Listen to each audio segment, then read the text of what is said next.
सेना के युद्धाभ्यास में टैंक की बैरल फटने से शहीद हुए झुंझुनू के उदयपुर वाटी के नायब रिसालदार सुमेर सिंह का आज अंतिम संस्कार कर दिया गया।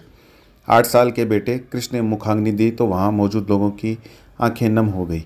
शहीद को अंतिम विदाई देने के लिए बारिश में भी भीड़ उमड़ पड़ी। इससे पहले पार्थिव जब शहीद के घर पहुंची तो उनकी पत्नी सुमन देवी और मां जानकी देवी बेसुध हो गई। रिश्तेदारों ने बड़ी मुश्किल से दोनों को संभाला। 15 साल की बेटी भावना का रो रो कर बुरा हाल हो गया।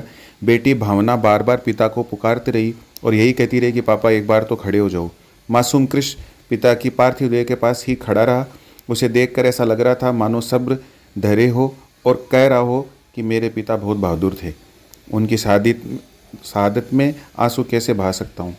सुबह शहीद की पार्थिव देह गुड़ागोड़जी से तिरंगा यात्रा के जरिए उनके गांव बगड़िया की ढाणी लाई गई। तिरंगा यात्रा ने जैसे ही गांव में प्रवेश किया तो हर घर के बाहर लोगों ने पुष्प वर्षा कर अपनी श्रद्धांजलि दी।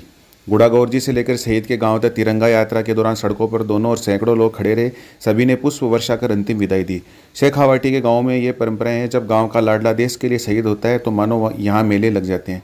शहीद सुमेर सिंह के गाँव में भी आज ऐसा ही माहौल बना रहा।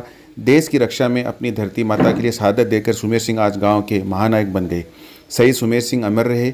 भारत माता की जय के नारों से पूरा गांव गूंज उठा। करीब 5 किलोमीटर तक शहीद की तिरंगा यात्रा निकाली गई। सुमेर सिंह 1998 में सेना में भर्ती हुए थे। वे 55 आर्म्ड फोर्स में तैनात थे और उत्तर प्रदेश के झांसी के समीप बबीना फील्ड फायरिंग रेंज में तैनात थे। वहां इन दिनों युद्धाभ्यास चल रहा है। गुरुवार को वहां एक टैंक के फटने से सुमेर सिंह मौके पर ही शहीद हो गए। उनकी शहादत की खबर जैसे परिवार को मिली तो कोहराम मच गया। यह हादसा टी टैंक से हुआ। 60 किलोमीटर की स्पीड से चलने वाला यह tank 125 millimetre smooth bore gun से लेस है। T-90 के तोप से कई तरह के गोले और एंटी टैंक मिसाइलें दागे जा सकते हैं। वर्ष 2001 में भारत ने रूस से T-90 टैंक के लिए सौदा किया था। इनमें से 124 टैंक रूस से बनकर आए थे और बाकी टैंक भारत में ही असेंबल किए गए थे, जिन्हें भीष्म नाम दिया गया।